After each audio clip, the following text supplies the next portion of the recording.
This semester, Kate and I had the pleasure of examining and analyzing the two professional baseball teams that occupy New York. As a diehard Mets fan for my entire life, it was very interesting for me to dig deeper into the organization that I know and love so well. The goals of our study are simple. We aim to describe market share in New York and explicate why the Yankees have such a stranglehold as the dominant team.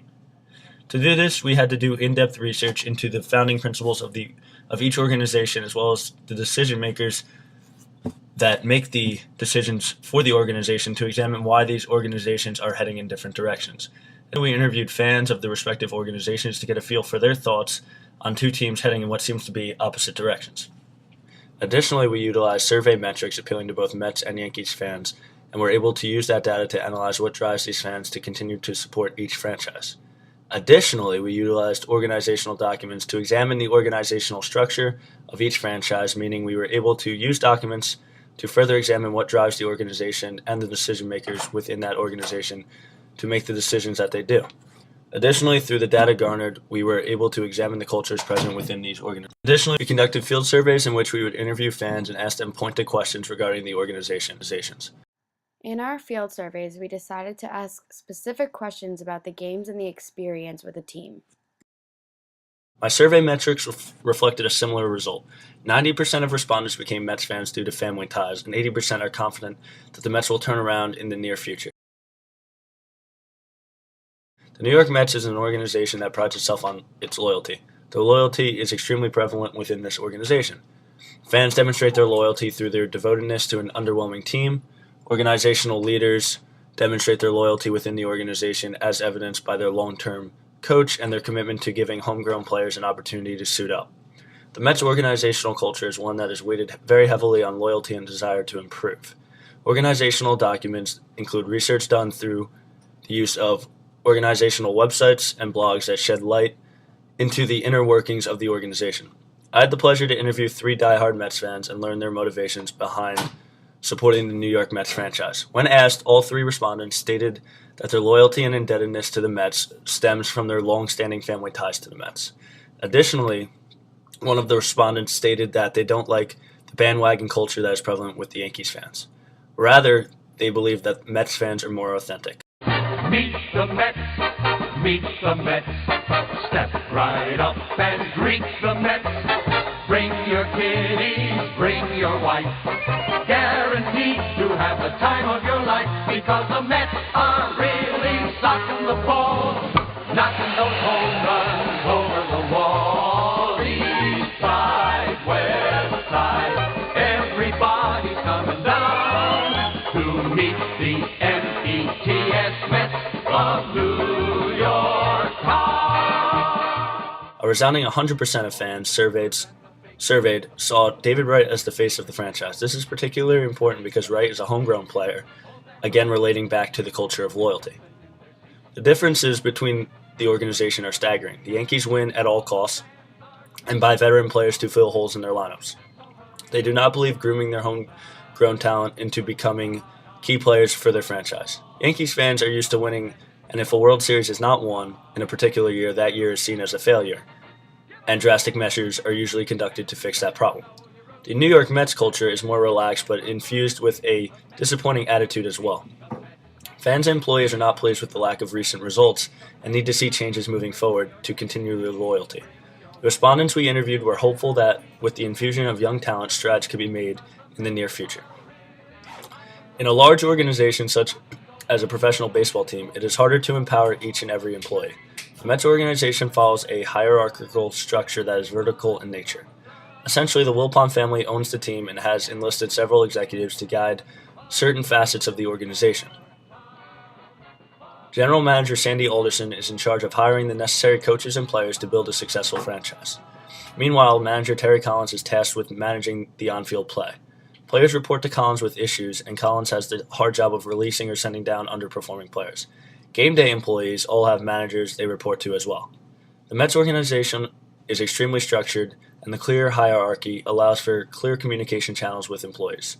Through my research, it is seen that Sandy Alderson has a lot of responsibility in the organization, and the executives give Alderson free rein to do his job at its optimum level, again showing that laid-back, relaxed culture that is not prevalent in the Yankees organization. The Yankees and Mets are both organizations that compete for market share in the Big Apple. The Yankees are successful in areas where the Mets are not, and vice versa. The Mets have an extremely loyal fan base and a laid-back group of executives, which will in turn lead to a more cohesive organizational culture.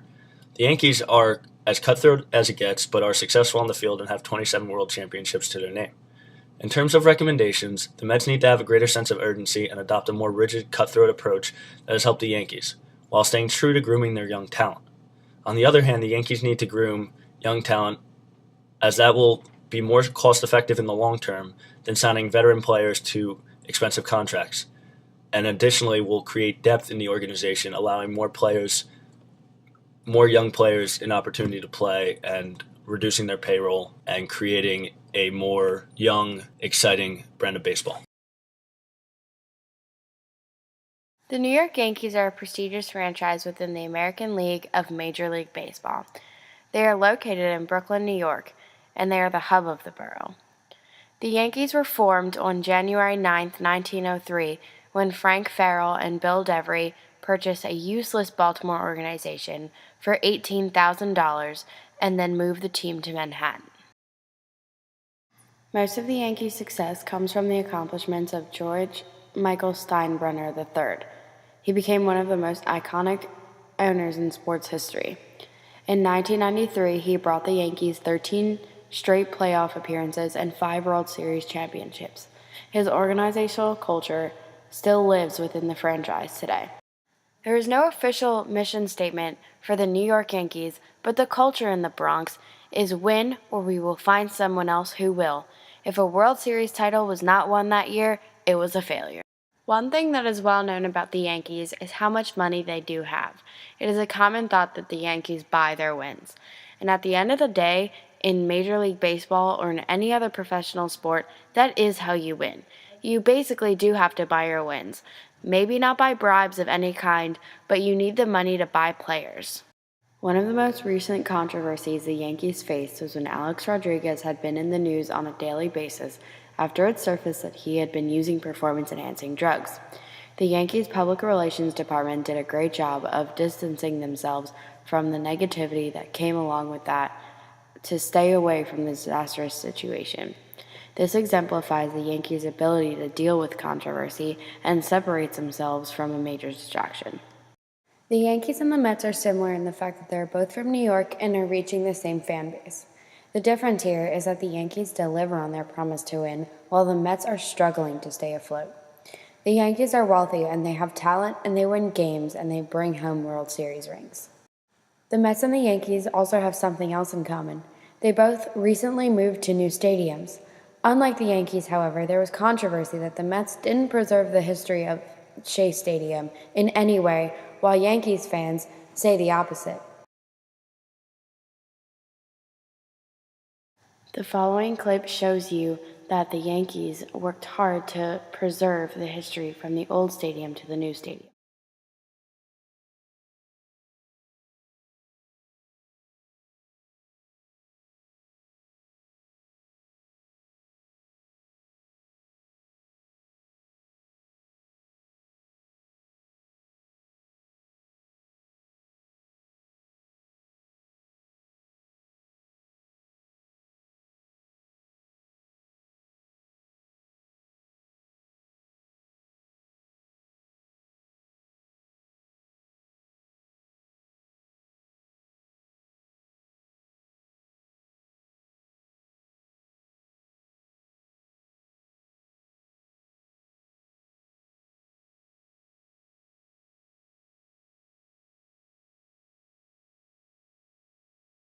One of my interviewees discussed the difference between the new stadium and the old stadium. He told me that the new stadium doesn't necessarily compare to the old one because of all the history that the old one had, but they did a nice job trying to replicate it. I came across a blog that discussed the parks of baseball. This blog has users collaborate on their experiences at Yankee Stadium, and the reviews are nothing but glowing and stellar. There are many different traditions that the fans have at Yankee Stadium, but one of the more famous ones is the roll call that they do when the game first starts.